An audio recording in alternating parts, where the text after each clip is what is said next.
ಕಾಂಗ್ರೆಸ್ನಲ್ಲಿ ಅಲ್ಪಸಂಖ್ಯಾತರ ಟಾರ್ಗೆಟ್ ಹಿನ್ನೆಲೆ ಕಾಂಗ್ರೆಸ್ ವಿರುದ್ಧ ಮುಸ್ಲಿಂ ಧರ್ಮಗುರುಗಳು ಸಿಡಿದಿದ್ದಾರೆ. ಹೀಗಾಗಿ ಧರ್ಮಗುರುಗಳ ಜೊತೆಗೆ ಸಭೆ ನಡೆಸೋಕೆ ಸಚಿವ ಜಮೀರ್ ಅಹಮದ್ ಖಾನ್ ಮುಂದಾಗಿದ್ದಾರಂತೆ. ಧರ್ಮಗುರುಗಳ ಮನವೊಲಿಕೆಗೆ ಜಮೀರ್ ಅಹಮದ್ ಖಾನ್ ಪ್ಲಾನ್ ಮಾಡಿದ್ದಾರೆ ಎನ್ನಲಾಗಿದೆ. ನಾಳೆ ನಮಾಜ್ ಬಳಿಕ ಸಭೆ ಮಾಡೋಕೆ ಸಚಿವ ಜಮೀರ್ ನಿರ್ಧರಿಸಿದ್ದಾರೆ. ಕಾಂಗ್ರೆಸ್ ಅಲ್ಪಸಂಖ್ಯಾತರನ್ನ ಕಡೆಗಣಿಸಿಲ್ಲ, ಟಾರ್ಗೆಟ್ ಮಾಡಿಲ್ಲ, ನನ್ನ ವಿರುದ್ಧವೂ ಕ್ರಮ ಆಗಿಲ್ಲ. ಕಾಂಗ್ರೆಸ್ನಿಂದ ಮಾತ್ರ ಅಲ್ಪಸಂಖ್ಯಾತರ ರಕ್ಷಣೆ. ಜಬ್ಬಾರ್ ವಿರುದ್ಧ ಕ್ರಮದ ಆದೇಶ ವಾಪಸ್ ಪಡೆಯೋಕೆ ಪ್ರಯತ್ನ ಮಾಡ್ತೀವಿ. ಧರ್ಮಗುರುಗಳಿಗೆ ಬೇಸರ, ಅಸಮಾಧಾನ ಆಗಿರೋದು ನಿಜ ಅಂತ ಜಮೀರ್ ಹೇಳಿದ್ದಾರೆ. ರಾಜ್ಯ ಕಾಂಗ್ರೆಸ್ನಲ್ಲಿ ಮಹತ್ವದ ಬೆಳವಣಿಗೆಯೊಂದು ನಡೆದಿದೆ. ನಿನ್ನೆ ರಾತ್ರಿ ಬೆಂಗಳೂರಿನ ಕನ್ನಿಂಗ್ ಹ್ಯಾಮ್ ರಸ್ತೆಯಲ್ಲಿರುವ ಭೈರತಿ ಸುರೇಶ್ ಫ್ಲಾಟ್ನಲ್ಲಿ ಸಿಎಂ ನೇತೃತ್ವದಲ್ಲಿ ಆಪ್ತ ಸಚಿವರು ಸೀಕ್ರೆಟ್ ಮೀಟಿಂಗ್ ಮಾಡಿದ್ದಾರೆ. ರಾತ್ರಿ 8ರಿಂದ 11:30ರವರೆಗೆ ಈ ಹೈ ವೋಲ್ಟೇಜ್ ಮೀಟಿಂಗ್ ನಡೆದಿದೆ. ಸಚಿವ ಮಹದೇವಪ್ಪ, ಸತೀಶ್ ಜಾರಕಿಹೊಳಿ, ಪರಮೇಶ್ವರ್, ದಿನೇಶ್ ಗುಂಡೂರಾವ್, ರಾಜಣ್ಣ ಭಾಗಿಯಾಗಿದ್ದರು. ಸಭೆಯಲ್ಲಿ ನಾಯಕತ್ವ ಬದಲಾವಣೆ, ಸಂಪುಟ ಪುನಾರಚನೆಯ ಚರ್ಚೆ, ಡಿಸಿಎಂ ಡಿಕೆ ಶಿವಕುಮಾರ್ ಅವರ ಓಟಕ್ಕೆ ಬ್ರೇಕ್ ಹಾಕೋದ್ರ ಬಗ್ಗೆ ಚರ್ಚೆ ನಡೆದಿದೆ ಎನ್ನಲಾಗಿದೆ. ನಿನ್ನೆ ಸಿಎಂ ಜೊತೆಗಿನ ಸಭೆ ಬಗ್ಗೆ ಸಚಿವ ಸತೀಶ್ ಜಾರಕಿಹೊಳಿ ಮಾತಾಡಿದ್ದಾರೆ. ಕ್ಯಾಬಿನೆಟ್ ಪುನಾರಚನೆ ಸೇರಿದಂತೆ ಹಲವು ವಿಚಾರಗಳು ಚರ್ಚೆ ಆಗಿದೆ. ಸಿಎಂ ಮಧ್ಯಪ್ರವೇಶ ಮಾಡಬೇಕು ಅಂತ ಹೇಳಿದ್ದೇವೆ. ಸಿಎಂ ಮಧ್ಯಸ್ಥಿಕೆ ವಹಿಸಬೇಕು ಅಂತ ನಾವೆಲ್ಲ ಹೇಳಿದ್ದೀವಿ. 2020 ಅಷ್ಟೇ ಅರ್ಧ ಕ್ರಿಕೆಟ್ ಟೀಮ್ ಸಿಎಂ ಮೀಟಿಂಗ್ನಲ್ಲಿತ್ತು. ಎಲ್ಲರೂ ಕ್ರಿಕೆಟ್ ಆಡೋದ್ರಲ್ಲಿ ಎಕ್ಸ್ಪರ್ಟ್. ನಮ್ಮ ಪಾರ್ಟಿಯಲ್ಲಿ 2 ಟೀಮ್ ಅಂತ ಇಲ್ಲ. ಮೇ 4ರ ಫಲಿತಾಂಶದ ನಂತರ ಏನಾಗುತ್ತೋ ಗೊತ್ತಿಲ್ಲ ಅಂತ ಹೇಳಿದರು. ನಾಳೆ ಅದು CS ಮೇಡಮ್ ರಿಪೋರ್ಟು ಕೊಡ್ಲಿಕ್ಕೆ ಹೇಳಿದ್ದಾರೆ. ಅವ್ರು ಯಾವ ರೀತಿ ಕೊಡ್ತಾರೆ, ಅದನ್ನು ಸರ್ಕಾರ ಯಾವ ರೀತಿ ಒಪ್ತದೆ ಅನ್ನೋದು ಮುಖ್ಯ. ಆದರೂ ನಾಳೆ ಭಾಳ ಜನ ನಾಳೆ ಮುಗಿಬೇಕು ಅನ್ನೋದು ಭಾಳ ಜನ ನಿರೀಕ್ಷೆಯಲ್ಲಿದ್ದಾರೆ. ಯಾಕಂದ್ರೆ ಅದು ಎಲ್ಲ ಕಡೆಯಿಂದ ಗೊಂದಲ ಆಗ್ತದೆ. ಬರೀ SC STಗೆಲ್ಲ ಜನರಲ್ನಲ್ಲಿ ಕೂಡ ಅದು ನೇಮಕಾತಿ ಸ್ಥಗಿತಗೊಂಡ್ರಿಂದ ಅಲ್ಲೂ ತೊಂದರೆ ಆಗ್ತದೆ. ಸೊ ನಾಳೆ ಏನೋ ಇತ್ಯರ್ಥ ಆಗ್ಬೇಕಂತ ಇದೆ. ಅಂತಿಮವಾಗಿ ಕ್ಯಾಬಿನೆಟ್ ಡಿಸಿಷನ್ ತೊಗೋಬೇಕಷ್ಟೇ. ಅಲ್ಲಿ ಬಂದವರೆ ಎಲ್ಲ ಕ್ರಿಕೆಟ್ ಆಡೋ ಎಕ್ಸ್ಪರ್ಟ್ ಇದ್ದಾರೆ. ಎಲ್ಲರೂ ಏನು ಯಾರು ಕಡಿಮೆನಿಲ್ಲ. ಅದಕ್ಕೆ ಕಾಂಗ್ರೆಸ್ನಲ್ಲಿ ಇಬ್ಬರು ಮುಸ್ಲಿಂ ಮುಖಂಡರ ತಲೆದಂಡವಾಗಿದೆ. ಇದೇ ವಿಚಾರಕ್ಕೆ ಸಂಬಂಧಪಟ್ಟಂತೆ ಕಾಂಗ್ರೆಸ್ನಲ್ಲಿ ಆಕ್ಷೇಪಗಳು ವ್ಯಕ್ತವಾಗ್ತಾ ಇದೆ. ಸಚಿವ ಜಮೀರ್ ಅಹಮದ್ ಖಾನ್ ಕೂಡ ಬೇಸರ ವ್ಯಕ್ತಪಡಿಸಿದ್ರು. ಇದೀಗ ಸಚಿವ ಸತೀಶ್ ಜಾರಕಿಹೊಳಿ ನಿವಾಸಕ್ಕೆ ಸಚಿವ ಜಮೀರ್ ಭೇಟಿ ನೀಡಿ ಚರ್ಚೆ ನಡೆಸಿದ್ದಾರೆ. ಸಚಿವ ಜಮೀರ್ ಭೇಟಿ ಬಗ್ಗೆ ಸಾಹುಕಾರ್ ಸ್ಪಷ್ಟನೆ ಕೊಟ್ಟಿದ್ದಾರೆ. ಜಮೀರ್ ಬೇರೆ ಏನೋ ವಿಚಾರಕ್ಕೆ ಭೇಟಿಯಾಗಿದ್ರು. ಮುಸ್ಲಿಂ ಮೌಲಿಗಳ ಹೇಳಿಕೆ ನಮಗೆ ಸಂಬಂಧಿಸಿದಲ್ಲ, ಮುಸ್ಲಿಂ ಸಮುದಾಯಕ್ಕೆ ಅನ್ಯಾಯ ಆಗಿಲ್ಲ ಅಂತ ಹೇಳಿದ್ರು. ನೋಡಿ, ಎಂಟೈರ್ ಸಮುದಾಯಕ್ಕೆ ಏನೂ ಅನ್ಯಾಯ ಆಗಿಲ್ಲ. ಒಂದು ಭಾಗದಲ್ಲಿ ಒಂದು ತಾಲೂಕಿನಲ್ಲಿ ಆಗಿರುವಂಥ ಘಟನೆ ಅಷ್ಟೇ. ಅದನ್ನು ಸರಿಪಡಿಸ್ಲಿಕ್ಕೆ ಮಾಡ್ತೀವಿ, ಹೇಳಿದಲ್ಲ, ಸರಿಪಡಿಸ್ಲಿಕ್ಕೆ ಪ್ರಯತ್ನ ಎಲ್ಲರೂ ಮಾಡ್ತೀವಿ. ಎಲ್ಲ ಪಾರ್ಟಿನೇ ಅದೇ. ನನಗೆ ಅಲ್ಲಿ ಗುಂಪು ಇಲ್ಲಿಲ್ಲ. ಪಾರ್ಟಿ ಹೋಲ್ ಪಾರ್ಟಿ ಒಂದೇ ಇದೆ. ಆಗಬೇಕಾದ್ರೆ ಅವರು ಎಲ್ಲರೂ ಕೂಡಿ ಒಂದೇ ಪ್ಲ್ಯಾಟ್ಫಾರ್ಮಲ್ಲಿ ಬರಬೇಕು ಅವರು. ಯಾಕಂದ್ರೆ ಆ ಕಡೆ ಒಂದು ಗುಂಪಾಗಿದೆ, ಈ ಕಡೆ ಗುಂಪಾಗಿದೆ. ಅಂತಿಮವಾಗಿ ನಮಗೆ ಪಕ್ಷಕ್ಕೆ ತೊಂದರೆ ಆಗ್ತದೆ. ಸೊ ಅವ್ರು ಬರಬೇಕು, ಬರ್ತಾರೆ, ಆದಷ್ಟು ಬೇಗ ಬರ್ತಾರೆ. ನಿನ್ನೆ ಅದು ಚರ್ಚೆ ಆಗಿದೆ. ಅವ್ರಿಗೆ ಮಧ್ಯಪ್ರವೇಶ ಮಾಡಲಿಕ್ಕೆ ಹೇಳಿದ್ದೀವಿ. ಅವ್ರಿಗೆ ಎಲ್ಲರೂ ಹೇಳಿದ್ದಾರೆ. ನಾವು ಅಷ್ಟೇ, ಎಲ್ಲರದ್ದು ಅಭಿಪ್ರಾಯ ಒಂದೇ ಇತ್ತು. ಅಲ್ಲ, ನಿನ್ನೆ ಅವರು ಎಲ್ಲರೂ ಅದನ್ನೇ ಹೇಳಿದ್ದಾರೆ, ನೀವು ಮಧ್ಯಕ್ಕೆ ವಹಿಸಬೇಕು, ಇನ್ನು ಸ್ಟಾಪ್ ಮಾಡಬೇಕು ಅಂತ ನಿನ್ನೆ ಸಭೆಯಲ್ಲಿ ಎಲ್ಲರೂ ಒಟ್ಟಾಗಿ ಎಲ್ಲರೂ ಕೂಡ ಹೇಳಿದ್ದಾರೆ. ಒಳ ಮೀಸಲಾತಿ ಜಾರಿ ಮಾಡುವಂತೆ ಒತ್ತಾಯ ಕೇಳಿ ಬಂದಿದೆ. ಇದೇ ವಿಚಾರವಾಗಿ ಗೃಹ ಸಚಿವ ಪರಮೇಶ್ವರ್ ಪ್ರತಿಕ್ರಿಯೆ ಕೊಟ್ಟಿದ್ದಾರೆ. ನಾಳೆ ವಿಶೇಷ ಕ್ಯಾಬಿನೆಟ್ ಇದೆ. ಎಲ್ಲ ರೀತಿಯ ಚರ್ಚೆ ಮಾಡಿ ಅಂತಿಮ ತೀರ್ಮಾನವಾಗುವ ಸಾಧ್ಯತೆ ಇದೆ. 56,000 ಹುದ್ದೆ ತುಂಬಬೇಕಾಗಿದೆ ಅಂತ ಹೇಳಿದರು.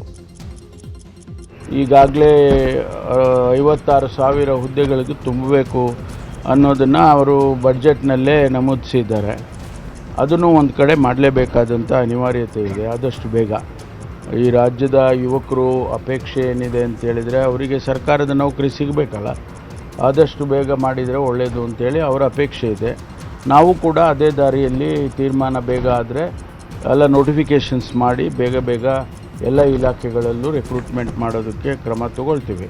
ಅಲ್ಲ, ಅದೆಲ್ಲವನ್ನು ಕೂಡ ಭಾಳ ಜನ ಪರ ವಿರುದ್ಧ ಎಕ್ಸ್ಪ್ರೆಸ್ ಮಾಡಿದ್ದಾರೆ. ಭಾಳ ಸಂಘಟನೆಗಳು ಮಾಡಿದ್ದಾವೆ. ಆಮೇಲೆ ಧರ್ಮಗುರುಗಳು. ಗೃಹ ಸಚಿವ ಡಾಕ್ಟರ್ ಜಿ ಪರಮೇಶ್ವರ್ಗೆ ಬಿಗ್ ರಿಲೀಫ್ ಸಿಕ್ಕಿದೆ. ಪರಮೇಶ್ವರ್ ವಿರುದ್ಧ 500 ರೂಪಾಯಿ ಬೆಟ್ಟಿಂಗ್ ಕೇಸ್ ವಿರುದ್ಧದ ಪ್ರಕರಣಕ್ಕೆ ಹೈಕೋರ್ಟ್ ತಡೆಯಾಜ್ಞೆ ಕೊಟ್ಟಿದೆ. ಅರ್ಜಿದಾರರ ಪರ ಹಿರಿಯ ವಕೀಲ KN ಫಣೀಂದ್ರ ವಾದ ಮಾಡಿದ್ರು. ಉದ್ದೇಶಪೂರ್ವಕವಾಗಿ ಇಂತಹ ಹೇಳಿಕೆ ನೀಡಿದಂತಹ ಕಾಣಿಸ್ತಾ ಇಲ್ಲ, ತಮಾಷೆಗಾಗಿ ಮಾತಾಡಿದ್ರು ಕೇಸ್ ಹಾಕಬಹುದೇ, ತನಿಖೆಗೆ ಆದೇಶಿಸುವ ಮುನ್ನ ಪೊಲೀಸರಿಂದ ವಿವರಣೆಯನ್ನ ಪಡಿಬೇಕಾಗಿತ್ತು ಅಂತ ನ್ಯಾಯಮೂರ್ತಿ ಸುನಿಲ್ ದತ್ ಯಾದವ್ ಅವರಿಂದ ಹೈಕೋರ್ಟ್ ಪೀಠ ಅಭಿಪ್ರಾಯಪಟ್ಟಿತು. ಪ್ರಕರಣಕ್ಕೆ ತಡೆ ನೀಡಿ ಹೈಕೋರ್ಟ್ ವಿಚಾರಣೆಯನ್ನ ಮುಂದೂಡಿದೆ.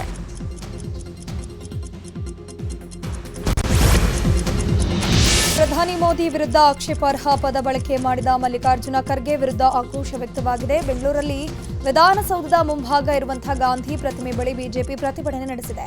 ಬಿಜೆಪಿಯ ರಾಜ್ಯಾಧ್ಯಕ್ಷ ಬಿವೈ ವಿಜಯೇಂದ್ರ, ವಿಧಾನಸಭೆ ವಿರೋಧ ಪಕ್ಷದ ನಾಯಕ ಆರ್ ಅಶೋಕ್ ಪ್ರತಿಭಟನೆಯಲ್ಲಿ ಭಾಗಿಯಾಗಿದ್ದರು. ಈ ವೇಳೆ ಮಾತನಾಡಿದ ಆರ್ ಅಶೋಕ್ ಹಾಗೂ ವಿಜಯೇಂದ್ರ ಮಲ್ಲಿಕಾರ್ಜುನ ಖರ್ಗೆ ವಿರುದ್ಧ ವಾಗ್ದಾಳಿ ನಡೆಸಿದ್ದಾರೆ. ಖರ್ಗೆಯನ್ನ ರಿಜೆಕ್ಟ್ ಮಾಡಿಬಿಟ್ಟಿದ್ದಾರೆ. ಈ ದೇಶದ 140 ಕೋಟಿ ಜನ ಮೆಚ್ಚಿರುವಂಥ ಪ್ರಧಾನಿ ವಿರುದ್ಧವಾಗಿ ಭಯೋತ್ಪಾದಕ ಪದವನ್ನು ಬಳಕೆ ಮಾಡೋ ಮುಖಾಂತರ ಕಾಂಗ್ರೆಸ್ ತನ್ನ ಸಂಸ್ಕೃತಿಯನ್ನು ತೋರಿಸ್ತಾ ಇದೆ. ನಾವು ಡಿಮ್ಯಾಂಡ್ ಮಾಡ್ತಾ ಇದ್ದೀವಿ, ಖರ್ಗೆನ ಅವ್ರನ್ನ ಇಮಿಡಿಯೇಟಾಗಿ ಕಾಂಗ್ರೆಸ್ ಅಧ್ಯಕ್ಷ ಸ್ಥಾನದಿಂದ ವಜಾಗೊಳಿಸಬೇಕು. ಅವ್ರು ಮಾಡಿರೋ ತಪ್ಪಿಗೆ ಕ್ಷಮಾಪಣೆ, ದೇಶದ ಮುಂದೆ ನಿಂತು ಕ್ಷಮಾಪಣೆಯನ್ನು ಕೇಳಬೇಕು. ಯಾರು ಭಯೋತ್ಪಾದಕರ ವಿರುದ್ಧವಾಗಿ ನಿರಂತರವಾಗಿ ಹೋರಾಟ ಮಾಡ್ತಾ ಇರುವಂಥ ಮೋದಿಗೆ ನೀವು ಆ ರೀತಿಯಾದಂಥ ಹೇಳಿಕೆಯನ್ನು ಕೊಡೋದು, ಇನ್ನಾದರೂ ಕಾಂಗ್ರೆಸ್ಗೆ ಮಾನ ಮರ್ಯಾದೆ ಇದ್ದರೆ ವಜಾ ಮಾಡಲಿ ಅವರು. ಅಂದರೆ ಈ ವಿಶ್ವವೇ ನರೇಂದ್ರ ಮೋದಿಜಿಯವರ ನಾಯಕತ್ವವನ್ನು ಒಪ್ಕೊಳ್ತಾ ಇರ್ತಕ್ಕಂಥ ಸಂದರ್ಭದಲ್ಲಿ AICCಯ ಅಧ್ಯಕ್ಷರಾಗಿರುವಂತಹ ಮಲ್ಲಿಕಾರ್ಜುನ್ ಖರ್ಗೆರವರು ನರೇಂದ್ರ ಮೋದಿಜಿಯವ್ರನ್ನ ಭಯೋತ್ಪಾದಕರು ಅಂತೇಳಿ ಅವ್ರನ್ನ ಹೇಳಿಕೆ ನೀಡಿರುವಂಥದ್ದು ಭಾರತೀಯ ಜನತಾ ಪಾರ್ಟಿ ಅಷ್ಟೇ ಅಲ್ಲ, ಇಡೀ ದೇಶ ಇದನ್ನು ಬಲವಾಗಿ ನಾವು ಖಂಡಿಸ್ತೀವಿ. ಶಿವಮೊಗ್ಗದಲ್ಲೂ ಮಲ್ಲಿಕಾರ್ಜುನ ಖರ್ಗೆ ವಿರುದ್ಧ ಬಿಜೆಪಿ ಪ್ರತಿಭಟನೆ ಮಾಡಿತು. ನಗರದ ಗೋಪಿ ವೃತ್ತದಲ್ಲಿ ಪ್ರತಿಭಟನೆ ಮಾಡಿದ ಬಿಜೆಪಿಯ ಕಾರ್ಯಕರ್ತರು ಕಾಂಗ್ರೆಸ್ ವಿರುದ್ಧ ಆಕ್ರೋಶ ವ್ಯಕ್ತಪಡಿಸಿದರು. ಪ್ರತಿಭಟನೆಯಲ್ಲಿ ಶಾಸಕ SN ಚೆನ್ನಬಸಪ್ಪ ಭಾಗಿಯಾಗಿ ಗುಡುಗಿದ್ರು. ಖರ್ಗೆ ಹೇಳಿರುವ ಮಾತು ಕಾಂಗ್ರೆಸ್ನ ಮಾತಾಗಿದೆ. ಇದು ದೇಶದ ಜನತೆಗೆ ಮಾಡಿರೋ ಅಪಮಾನ. ಭಯೋತ್ಪಾದನೆಯನ್ನು ಮೆಟ್ಟಿ ನಿಲ್ಲಬೇಕಾದ ಕಾಂಗ್ರೆಸ್ ಅದಕ್ಕೆ ಕುಮ್ಮಕ್ಕು ನೀಡ್ತಿದೆ ಅಂತ ಗುಡುಗಿದ್ರು. ಭಯೋತ್ಪಾದಕತೆ ರಾಷ್ಟ್ರದ ಕಾಂಗ್ರೆಸ್ಸಿನ ಅಧ್ಯಕ್ಷರಾಗಿ ತಮ್ಮ ಬೇಜವಾಬ್ದಾರಿ ವರ್ತನೆ ಏನಿದೆಯಲ್ಲ, ಬೇಜವಾಬ್ದಾರಿತನದ ಮಾತಿದೆಯಲ್ಲ, ಇದು ಇಡೀ ದೇಶದ ಜನಕ್ಕೆ, ಪ್ರಪಂಚದ ಜನಕ್ಕೆ ಮಾಡಿದಂತ ದೊಡ್ಡ ಅಪಮಾನ ಅನ್ನೋದನ್ನ ಈ ಸಂದರ್ಭದಲ್ಲಿ ಹೇಳಲಿಕ್ಕೆ ಇಷ್ಟಪಡ್ತೇನೆ. ನೀವು ಭಯೋತ್ಪಾದಕತೆಯನ್ನ ಇನ್ನು ಮಲ್ಲಿಕಾರ್ಜುನ ಹೇಳಿಕೆಗೆ ಹಾವೇರಿಯಲ್ಲಿ ಸಂಸದ ಬಸವರಾಜ ಬೊಮ್ಮಾಯಿ ಕಿಡಿಕಾರಿದ್ರು. ಖರ್ಗೆರ ಮಾತಿನಿಂದ ಅವರ ವ್ಯಕ್ತಿತ್ವವೇ ಕುಸಿತಾ ಇದೆ. ಮೋದಿ ಅವರನ್ನ ಟೀಕಿಸಿದಷ್ಟು ಅವರ ಜನಪ್ರಿಯತೆ ಹೆಚ್ಚಾಗ್ತಿದೆ. ಬಿಹಾರದಲ್ಲಿ ಮಾತನಾಡಿದ್ರು ನಾವು ಗೆದ್ವಿ, UPಯಲ್ಲಿ ಮಾತನಾಡಿದ್ರು ಅಲ್ಲೂ ಕೂಡ ನಾವು ಗೆದ್ವಿ. ಈ ರೀತಿ ಹೇಳಿಕೆಗಳಿಂದ ಕಾಂಗ್ರೆಸ್ ಜನಪ್ರಿಯತೆ ಕುಗ್ಗುತ್ತಿದೆ ಅಂತ ಕಿಡಿಕಾರಿದ್ರು.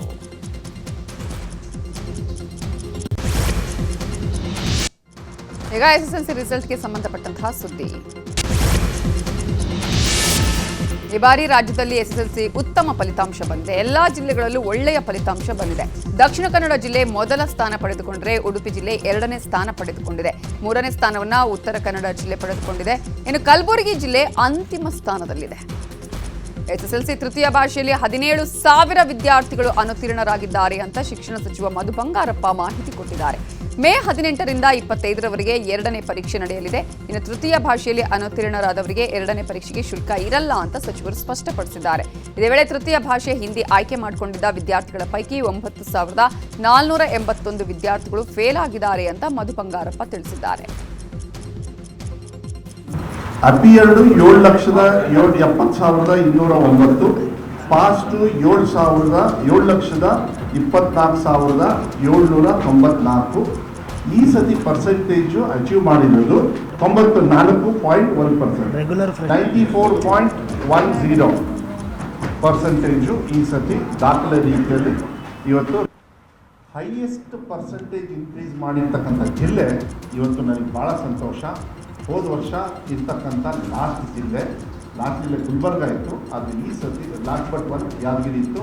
ಈ ಸತಿ 29%, 29.81% ಯಾದಗಿರಿ ಸಾಧನೆ ಮಾಡಿ ಈ ಪರ್ಸೆಂಟೇಜಲ್ಲಿ ಸಾಧಕರಾಗಿ ಟಾಪಲ್ಲಿದ್ದಾರೆ. ಗುಲ್ಬರ್ಗ 28% ಇಂಪ್ರೂವ್ ಮಾಡಿದ್ದಾರೆ. ಚಿತ್ರದುರ್ಗ ಥರ್ಡ್ ಲ್ಯಾಂಗ್ವೇಜ್, ನಾನು ಯಾವುದು ಅಂತ ಹೇಳೋದಕ್ಕೆ ಹೋಗೋದಿಲ್ಲ, ಥರ್ಡ್ ಲ್ಯಾಂಗ್ವೇಜಲ್ಲಿ ತುಂಬ ಲ್ಯಾಂಗ್ವೇಜಸ್ ಇದ್ದಾವೆ. ಅದರಲ್ಲಿ ಇಂಪ್ರೂವ್ಮೆಂಟಿಗೂ ಅಷ್ಟೇ, ಫೇಲ್ ಆದವ್ರಿಗೂ ಕೂಡ. ಯಾಕೆಂದರೆ ಫೇಲ್ ಆದವರು ಬರೀ 101,000 ಚಿಲ್ಡ್ರೆ ಅಷ್ಟೇ, ಯಾರು ಬರೀ ಒಂದೇ ಸಬ್ಜೆಕ್ಟಲ್ಲಿ ಫೇಲ್ ಆದವರು. ಇಂಪ್ರೂವ್ಮೆಂಟಿಗೂ ನಾವು SSLC ಪರೀಕ್ಷೆಯಲ್ಲಿ ದಾವಣಗೆರೆಯ ಭರತ್ 625ಕ್ಕೆ 625 ಅಂಕ ಪಡೆಯುವ ಮೂಲಕ ರಾಜ್ಯಕ್ಕೆ ಪ್ರಥಮ ಸ್ಥಾನ ಪಡೆದಿದ್ದಾರೆ. ಕಬ್ಬಳ ಗ್ರಾಮದ ಶ್ರೀ ವಿದ್ಯಾಲಕ್ಷ್ಮಿ ಕಾನ್ವೆಂಟ್ ಸ್ಕೂಲ್ನಲ್ಲಿ ಭರತ್ ವಿದ್ಯಾಭ್ಯಾಸ ಮಾಡುತ್ತಿದ್ದು ಟಾಪರ್ ಆಗಿದ್ದಾರೆ. ಮಗನ ಸಾಧನೆಗೆ ಪೋಷಕರು ಸಂತಸ ವ್ಯಕ್ತಪಡಿಸಿದರು. ಇನ್ನು ರಾಜ್ಯಕ್ಕೆ ಪ್ರಥಮ ಸ್ಥಾನ ಪಡೆದಿರುವ ಭರತ್ಗೆ ಮಾಜಿ ಸಿಎಂ ಯಡಿಯೂರಪ್ಪ ಕರೆ ಮಾಡಿ ಅಭಿನಂದನೆ ಸಲ್ಲಿಸಿದರು. ಇನ್ನು ಆಂಬ್ಯುಲೆನ್ಸ್ನಲ್ಲಿ ಬಂದು ಎಸ್ಎಸ್ಎಲ್ಸಿ ಪರೀಕ್ಷೆ ಬರೆದಿದ್ದ ವಿದ್ಯಾರ್ಥಿನಿ ಪಾಸ್ ಆಗಿದ್ದಾರೆ. ಕೋಲಾರ ಜಿಲ್ಲೆಯ ಕೆಜಿಎಫ್ ತಾಲೂಕಿನ ಸೇಂಟ್ ಜೋಸೆಫ್ ಶಾಲೆಯಲ್ಲಿ ಪರೀಕ್ಷೆ ಬರೆದಿದ್ದ ವಿದ್ಯಾರ್ಥಿನಿ ಕುಸುಮ 625 ಅಂಕಕ್ಕೆ 374 ಅಂಕ ಪಡೆದು ಪಾಸ್ ಆಗಿದ್ದಾರೆ. ಚಿಟ್ಟನಾಗನಹಳ್ಳಿ ಗ್ರಾಮದ ನಿವಾಸಿ ಕುಸುಮ ಅಪಘಾತದಲ್ಲಿ ಕಾಲು ಕಳ್ಕೊಂಡು ಶಸ್ತ್ರಚಿಕಿತ್ಸೆಗೆ ಒಳಗಾಗಿದ್ರು. ಪರೀಕ್ಷೆ ವೇಳೆ ತಾಯಿ ಅವರ ಸಹಾಯದಿಂದಾಗಿ ಆಂಬ್ಯುಲೆನ್ಸ್ನಲ್ಲಿ ಬಂದು ಪರೀಕ್ಷೆಗೆ ಹಾಜರಾಗಿದ್ರು. 374 ಅಂಕ ಪಡೆದು ಫಸ್ಟ್ ಕ್ಲಾಸ್ನಲ್ಲಿ ಪಾಸ್ ಆಗಿದ್ದಾರೆ. ವಿಜಯಪುರದಲ್ಲೂ ವಿದ್ಯಾರ್ಥಿನಿ ಸೌಜನ್ಯ ಬಸವರಾಜ್ ಕಂದಕೂರ ರಾಜ್ಯಕ್ಕೆ ಮೊದಲ ರ್ಯಾಂಕ್ ಪಡ್ಕೊಂಡಿದ್ದಾರೆ. ಆಕ್ಸ್ಫರ್ಡ್ ಆಂಗ್ಲ ಮಾಧ್ಯಮ ಪ್ರೌಢಶಾಲೆಯ ಸೌಜನ್ಯ 625ಕ್ಕೆ 625 ಅಂಕಗಳನ್ನು ಪಡೆದು ಸಾಧನೆ ಮಾಡಿರೋದು. ಮುದ್ದೇಬಿಹಾಳ ತಾಲೂಕಿನ ನಾಗರ ಬೆಟ್ಟದ ವಿದ್ಯಾರ್ಥಿನಿ ಸಾಧನೆಗೆ ಶಾಲಾ ಆಡಳಿತ ಮಂಡಳಿ ಹಾಗೂ ಶಿಕ್ಷಕರು ಸಂಭ್ರಮಿಸಿದ್ದಾರೆ. ತಾಯಿಯ ಸಾವಿನ ನೋವಿನಲ್ಲಿ ಪರೀಕ್ಷೆ ಬರೆದಿದ್ದ ಹೊಸಪೇಟೆಯ ವಿದ್ಯಾರ್ಥಿನಿಗೆ 95% ಅಂಕ ಸಿಕ್ಕಿದೆ. ವಿಜಯನಗರ ಜಿಲ್ಲೆ ಹೊಸಪೇಟೆಯ ಮಹಾವೀರ ಶಾಲೆಯ ವಿದ್ಯಾರ್ಥಿನಿ ಸಬಾ ಫರೀನ್ ಸಾಧನೆ ಮಾಡಿರೋದು. ಎಸ್ಎಸ್ಎಲ್ಸಿ ಪರೀಕ್ಷೆಗೆ 10 ದಿನಗಳಿದ್ದಾಗಲೇ ವಿದ್ಯಾರ್ಥಿನಿ ಸಬಾ ಫರೀನ್ ತಾಯಿ ಮೃತಪಟ್ಟಿದ್ರು.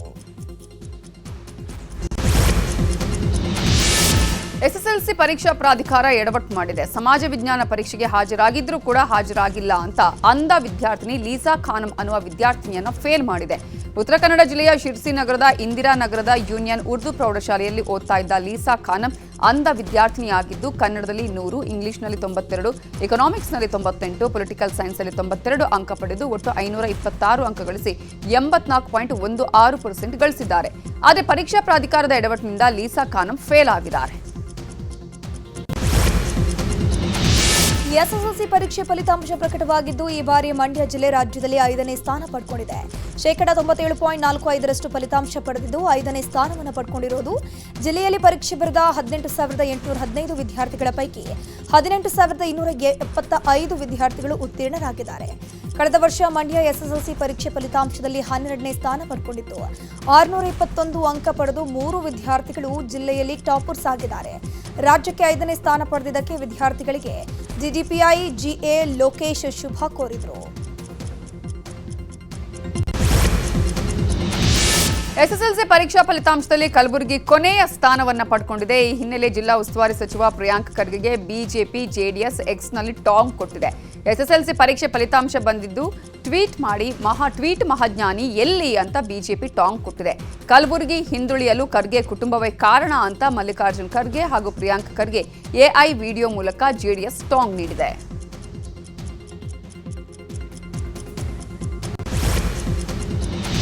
ಈಗ ಕ್ರೈಮ್ ಲೋಕದ ಪ್ರಮುಖ ಸುದ್ದಿಗಳು.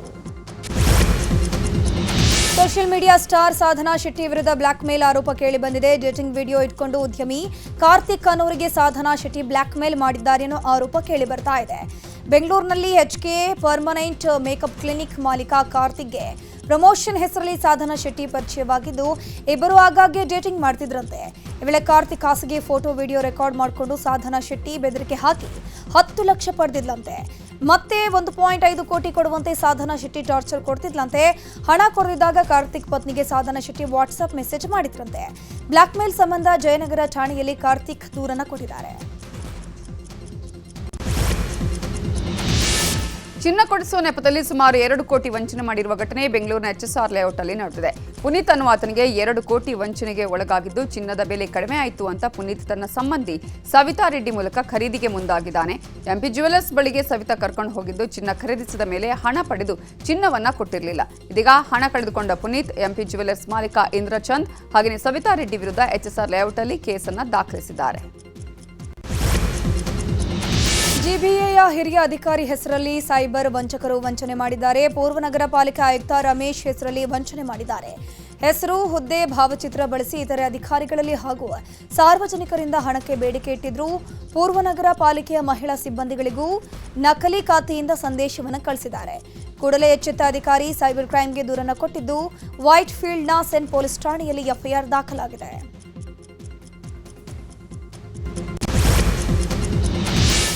ಅತ್ತೆ ಮಗನ ಕಾಮದಾಟಕ್ಕೆ ಯುವತಿ ಮೋಸ ಹೋಗಿರುವ ಘಟನೆ ಕೊಪ್ಪಳದಲ್ಲಿ ನಡೆದಿದೆ. ಸರ್ಕಾರಿ ಶಿಕ್ಷಕನಾಗಿದ್ದ ಬಸವರಾಜ ಹರಿಜನ್ ಅನ್ನುವಾತ ಅತ್ತೆ ಮಗಳ ಜೊತೆ ಲೈಂಗಿಕ ಸಂಪರ್ಕ ಬೆಳೆಸಿ ಮೋಸ ಮಾಡಿದ್ದಾನೆ. ಯುವತಿ ಕೊಪ್ಪಳದ ಪ್ರಥಮ ದರ್ಜೆ ಕಾಲೇಜಲ್ಲಿ ಬಿಎಸ್ಸಿ ಓದ್ತಾ ಇದ್ಲು.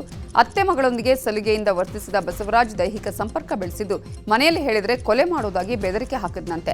ಈ ವಿಷಯ ಗೊತ್ತಾಗಿ ಬಸವರಾಜ್ ಊರವರು ಕನ್ನೇರ ಮಡುವಿನಲ್ಲಿ ನಿಶ್ಚಿತಾರ್ಥ ಮಾಡಿಸಿದ್ದಾರೆ. ನಿಶ್ಚಿತಾರ್ಥದ ಬಳಿಕ ಬಸವರಾಜ್ ರತ್ನವ್ವರೊಂದಿಗೆ ರಿಜಿಸ್ಟರ್ ಮ್ಯಾರೇಜ್ ಆಗಿರುವ ನೋಂದಣಿ ಪತ್ರವನ್ನ ಯುವತಿ ಮನೆಗೆ ಕಳುಹಿಸಿದ್ದಾನೆ. ಇದೀಗ ಯುವತಿ ಠಾಣೆ ಮೆಟ್ಟಿಲೇರಿದ್ದು ಬಸವರಾಜ್ ಮೋಸದಾಟಕ್ಕೆ ನಾನು ಬಲಿಯಾಗಿದ್ದೇನೆ, ಬಸವರಾಜ್ಗೆ ಶಿಕ್ಷೆ ಆಗಬೇಕು ಅಂತ ಯುವತಿಯ ಕುಟುಂಬಸ್ಥರು ಆಗ್ರಹಿಸಿದ್ದಾರೆ. ಬಸ್ ನಿಲ್ಲಿಸಿ ಎಂದಿದ್ದಕ್ಕೆ ವಿದ್ಯಾರ್ಥಿಗಳು ಅವರ ಮೇಲೆ ಸಾರಿಗೆ ನೌಕರರು ಹಲ್ಲೆ ಮಾಡಿರೋ ಆರೋಪ ಕೇಳಿ ಬಂದಿದೆ. ಗದಗ ನಗರದ ಪುಟ್ಟರಾಜು ಗವಾಯಿಗಳ ಬಸ್ ನಿಲ್ದಾಣದಲ್ಲಿ ಘಟನೆ ನಡೆದಿರೋದು. ವಿದ್ಯಾರ್ಥಿಗಳು ಕೈ ಮಾಡಿದ್ರೂ ಚಾಲಕ ಬಸ್ ನಿಲ್ಲಿಸದಿರೋದನ್ನ ವಿದ್ಯಾರ್ಥಿಗಳು ಪ್ರಶ್ನೆ ಮಾಡಿದ್ದಾರೆ. ವೇಳೆ ವಿದ್ಯಾರ್ಥಿಗಳು ಮತ್ತು ಸಾರಿಗೆ ನೌಕರರ ನಡುವೆ ವಾಗ್ವಾದ ಉಂಟಾಗಿದೆ.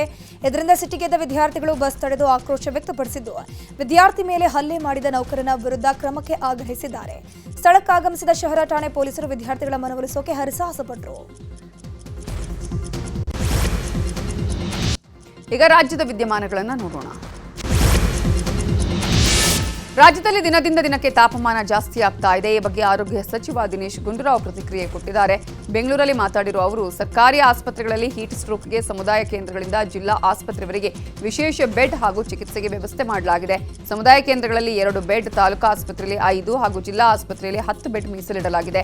ಬಿಸಿಲು ಹೆಚ್ಚಾಗಿರೋ ಸಮಯದಲ್ಲಿ ಹೊರಗಡೆ ಹೋಗದ ಹಾಗೆ ಜನರಿಗೆ ಮನವಿ ಮಾಡಿದ್ದಾರೆ. ಬಂದಂಥವ್ರಿಗೆ ಮತ್ತು ಆಸ್ಪತ್ರೆಗಳಲ್ಲಿ ಏನು ಮಾಡಿದ್ದೀವಿ ಅಂತ ಹೇಳಿದ್ರೆ ಈ ಹೀಟ್ ಸ್ಟ್ರೋಕ್ ಮ್ಯಾನೇಜ್ಮೆಂಟ್ ರೂಮ್ಗಳಂತ ಒಂದು ಸಿದ್ಧ ಮಾಡಿಸಿದ್ದೇವೆ. ಎಲ್ಲ ನಮ್ಮ ಸಮುದಾಯ ಆರೋಗ್ಯ ಕೇಂದ್ರ, ತಾಲೂಕು ಕೇಂದ್ರ ಮತ್ತು ಜಿಲ್ಲಾ ಕೇಂದ್ರಗಳಲ್ಲಿ ಹೀಟ್ ಸ್ಟ್ರೋಕ್ ಮ್ಯಾನೇಜ್ಮೆಂಟ್ ರೂಮ್ ಅಂತಗಳು ಸಿದ್ಧಪಡಿಸಿ ಅದರಲ್ಲಿ ಸಮುದಾಯ ಆರೋಗ್ಯ ಕೇಂದ್ರದಲ್ಲಿ 2 ಬೆಡ್ಗಳನ್ನು ಈ ಥರ ಇಟ್ಟಿದ್ದೀವಿ. ತಾಲೂಕು ಆಸ್ಪತ್ರೆಗಳಲ್ಲಿ 5 ಬೆಡ್ಗಳು ಮತ್ತು ಜಿಲ್ಲಾ ಆಸ್ಪತ್ರೆ 10 ಬೆಡ್ಗಳನ್ನು ಈ ಹೀಟ್ ಸ್ಟ್ರೋಕ್ಗೆ ಬಂದಂಥವ್ರಿಗೆ ಅವ್ರಿಗೆ ಪ್ರತ್ಯೇಕವಾದಂಥ ಒಂದು ವ್ಯವಸ್ಥೆಯನ್ನು ಮಾಡಿಸಿದ್ದೇವೆ. ಚಾಲಕನ ನಿಯಂತ್ರಣ ತಪ್ಪಿ ಗ್ಯಾಸ್ ಟ್ಯಾಂಕರ್ ಒಂದು ಪಲ್ಟಿಯಾಗಿರೋ ಘಟನೆ ಕಲಬುರಗಿಯ ಕಲಘಟಕಿ ತಾಲೂಕಿನ ತಂಬೂರು ಕ್ರಾಸ್ ಬಳಿ ನಡೆದಿದೆ. ಟ್ಯಾಂಕರ್ ಪಲ್ಟಿಯಾದ ಪರಿಣಾಮ ರಾಷ್ಟ್ರೀಯ ಹೆದ್ದಾರಿ 63ರಲ್ಲಿ ವಾಹನ ಸಂಚಾರ ಸಂಪೂರ್ಣ ಸ್ಥಗಿತ ಆಗಿದ್ದು ಕಿಲೋಮೀಟರ್ ಗಟ್ಟಲೆ ಟ್ರಾಫಿಕ್ ಜಾಮ್ ಉಂಟಾಗಿತ್ತು. ಸ್ಥಳಕ್ಕೆ ಆಗಮಿಸಿ ಅಗ್ನಿಶಾಮಕ ಸಿಬ್ಬಂದಿ ಟ್ಯಾಂಕರ್ ಅನ್ನು ಯಶಸ್ವಿಯಾಗಿ ಎತ್ತಿದ್ದಾರೆ. ಸಂಚಾರಕ್ಕೆ ಅನುವು ಮಾಡಿಕೊಟ್ಟಿದ್ದಾರೆ.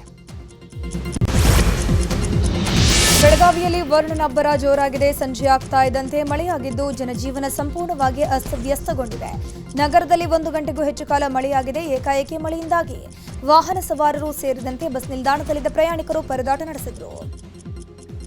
ಗದಗ ಜಿಲ್ಲೆಯ ರೋಣ ತಾಲೂಕಿನ ಜಕ್ಕಲಿ ಗ್ರಾಮದಲ್ಲಿ ಬಿರುಗಾಳಿ ಸಹಿತ ಭಾರೀ ಮಳೆಗೆ ಗಿಡಗಳು, ವಿದ್ಯುತ್ ಕಂಬಗಳು ಮುರಿದು ಬಿದ್ದಿವೆ. ಗ್ರಾಮದಲ್ಲಿದ್ದ 22 ವಿದ್ಯುತ್ ಕಂಬಗಳು, 50ಕ್ಕೂ ಹೆಚ್ಚು ಗಿಡ ಮರಗಳು ಮುರಿದು ಬಿದ್ದಿವೆ. ಇದರಿಂದಾಗಿ ನೆಟ್ವರ್ಕ್ ಸಿಗ್ತಿಲ್ಲ, ಮೊಬೈಲ್ ಚಾರ್ಜ್ ಹಾಕೋಕೆ ವಿದ್ಯುತ್ ಇಲ್ಲ. ಇದರ ಜೊತೆಗೆ ಕುಡಿಯೋಕೆ ನೀರು ಪೂರೈಕೆಯೂ ಸಾಗ್ತಿಲ್ಲ. ದಕ್ಷಿಣ ಕನ್ನಡ ಜಿಲ್ಲೆ ಮೂಡುಬಿದ್ರೆಯ ಎಸ್ಕೆಎಫ್ ಎಲೆಕ್ಸರ್ ಪ್ಲಾಂಟ್ನಲ್ಲಿ ಫ್ಲಾವಾ ಫೌಂಡೇಶನ್ನಿಂದ ಪಿಪಿಆರ್ ಟ್ರೈನಿಂಗ್ ಕ್ಯಾಂಪ್ ನಡೆದಿದೆ. ತುರ್ತು ಸಂದರ್ಭದಲ್ಲಿ ಮನುಷ್ಯನನ್ನು ರಕ್ಷಿಸುವ ಬಗ್ಗೆ ಮಣಿಪಾಲದ ತಜ್ಞ ವೈದ್ಯರಿಂದ ತರಬೇತಿ ಕಾರ್ಯಾಗಾರವನ್ನು ಮಾಡಲಾಗಿದ್ದು ನಾಗರಿಕರಿಗೆ ಪ್ರಜ್ಞೆ ಬೆಳೆಸುವ ನಿಟ್ಟಿನಲ್ಲಿ ಫ್ಲಾವಾ ಫೌಂಡೇಶನ್ ವಿವಿಧ ಶಾಲಾ ಕಾಲೇಜುಗಳಲ್ಲಿ ಜಾಗೃತಿ ಕಾರ್ಯ ಮಾಡ್ತಾ ಇದೆ. ಜಾಗೃತಿ ಕಾರ್ಯದಲ್ಲಿ 100 ಸಿಬ್ಬಂದಿ ಭಾಗವಹಿಸಿದರು.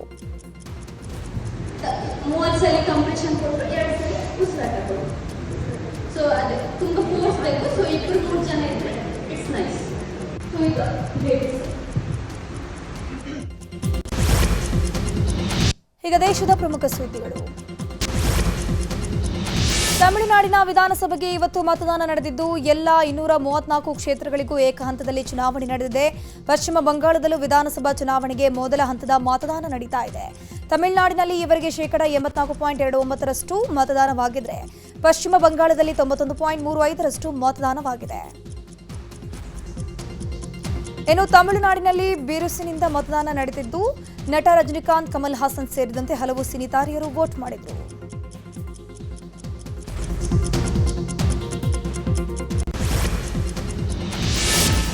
ಹೌರಾದಲ್ಲಿ ಪ್ರಧಾನಿ ಮೋದಿ ರೋಡ್ ಶೋ ಮಾಡಿದ್ದಾರೆ. ರಾಮಕೃಷ್ಣ ಮಠದ ಶ್ರೀಗಳ ಜೊತೆಗೆ ಪ್ರಧಾನಿ ಸಂವಾದ ಮಾಡಿದ್ರು. ರಾಮಕೃಷ್ಣ ಪರಮಹಂಸರ ಪೀಠಕ್ಕೆ ಪ್ರಧಾನಿ ನಮನ ಸಲ್ಲಿಸಿದರು. ಈಗ ವಿದೇಶ ಸುದ್ದಿ ನೋಡೋಣ. ಅಮೆರಿಕ ಬೆದರಿಕೆಗಳೇ ಶಾಂತಿ ಮಾತುಕತೆಗೆ ಅಡ್ಡಿಯಾಗ್ತಿವೆ ಅಂತ ಇರಾನ್ ಅಧ್ಯಕ್ಷ ಮಸೂದ್ ಪೆಜೆಶ್ಕಿಯಾನ್ ಹೇಳಿದ್ದಾರೆ. ಸೋಷಿಯಲ್ ಮೀಡಿಯಾದಲ್ಲಿ ಪೋಸ್ಟ್ ಹಂಚಿಕೊಂಡಿರೋ ಮಸೂದ್ ಪೆಜಿಶ್ಕಿಯನ್ ಟ್ರಂಪ್ ವಿರುದ್ಧ ವಾಗ್ದಾಳಿ ಮಾಡಿದ್ದಾರೆ. ನಿಮ್ಮಲ್ಲಿರೋ ಬದ್ಧತೆಯ ಕೊರತೆ, ದಿಗ್ಬಂಧನ ಮತ್ತು ಬೆದರಿಕೆಗಳು ನೈಜ ಮಾತುಕತೆಗಳಿಗೆ ಮುಖ್ಯ ಅಡೆತಡೆಗಳಾಗ್ತಿವೆ. ನಿಮ್ಮ ಕಪಟತನ ಮತ್ತು ನಡವಳಿಕೆಗಳನ್ನು ಇಡೀ ಜಗತ್ತೇ ಗಮನಿಸ್ತಾ ಇದೆ ಅಂತ ಕಿಡಿಕಾರಿದ್ದಾರೆ.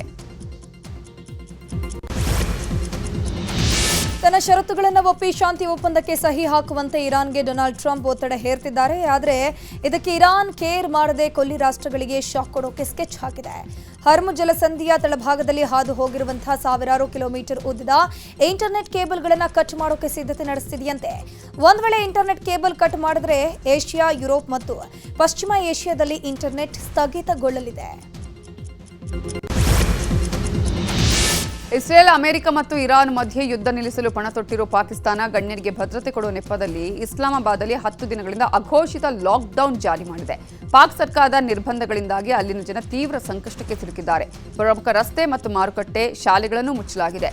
ಸಾರ್ವಜನಿಕ ಸಾರಿಗೆಯೂ ಸ್ಥಗಿತವಾಗಿದೆ. ಪರಿಣಾಮ ಕೆಲಸ, ದುಡಿಮೆ ಇಲ್ಲದೆ, ಅಗತ್ಯ ವಸ್ತುಗಳು ಸಿಗದೆ ಜನ ಪರದಾಡ್ತಿದ್ದಾರೆ.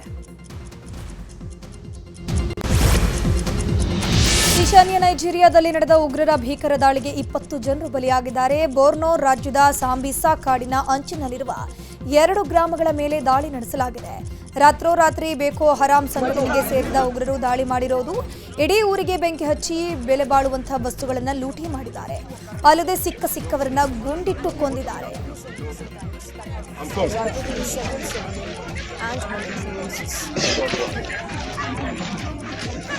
killed 11 people in a raid on a village in sun shirya masa shahada kuma an samu nasarar kashe wani kasugumi daga cikin barayi. ನೇಪಾಳದಲ್ಲಿ ಬಾಲನ್ ಶಾ ಅವರ ಆರ್ಎಸ್ಪಿ ಪಕ್ಷಕ್ಕೆ ಕರಿನೆರಳು ಬಿದ್ದಿದೆ. ಚುನಾವಣೆ ನಡೆದು ಹೊಸ ಪ್ರಜಾಪ್ರಭುತ್ವ ಸರ್ಕಾರ ರಚನೆಯಾಗಿದ್ದು, ಬೆಂಗಳೂರಲ್ಲಿ ಇಂಜಿನಿಯರಿಂಗ್ ಕಲಿತ ರ್ಯಾಪರ್ ಬಾಲೇಂದ್ರ ಶಾ ದೇಶದ 47ನೇ ಪ್ರಧಾನಿಯಾಗಿ ಅಧಿಕಾರ ವಹಿಸಿಕೊಂಡಿದ್ರು. ಆದರೆ ಇವರ ಸಂಪುಟದಲ್ಲಿ ಈಗ ಬಿರುಕುಂಟಾಗಿದ್ದು, ಸರ್ಕಾರದ ವಿಶ್ವಾಸಾರ್ಹತೆ ಬಗ್ಗೆ ಅನುಮಾನ ವ್ಯಕ್ತವಾಗಿದೆ. ಬಾಲನ್ ಶಾ ಸರ್ಕಾರ ರಚನೆಯಾಗಿ 26 ದಿನಗಳ ಅಂತರದಲ್ಲಿ 2 ಸಚಿವರು ರಾಜೀನಾಮೆ ಕೊಟ್ಟಿದ್ದಾರೆ. ಮೊದಲು ಕಾರ್ಮಿಕ ಸಚಿವ ದೀಪಕ್ ಕುಮಾರ್ ಶಾಸಕರಾಗಿ ರಾಜೀನಾಮೆ ಕೊಟ್ಟರು. ನಂತರ ಗೃಹ ಸಚಿವ ಸುದನ್ ಗುರುಂಗ್ ಸ್ಥಾನಕ್ಕೆ ರಾಜೀನಾಮೆ ಕೊಟ್ಟಿದ್ದಾರೆ.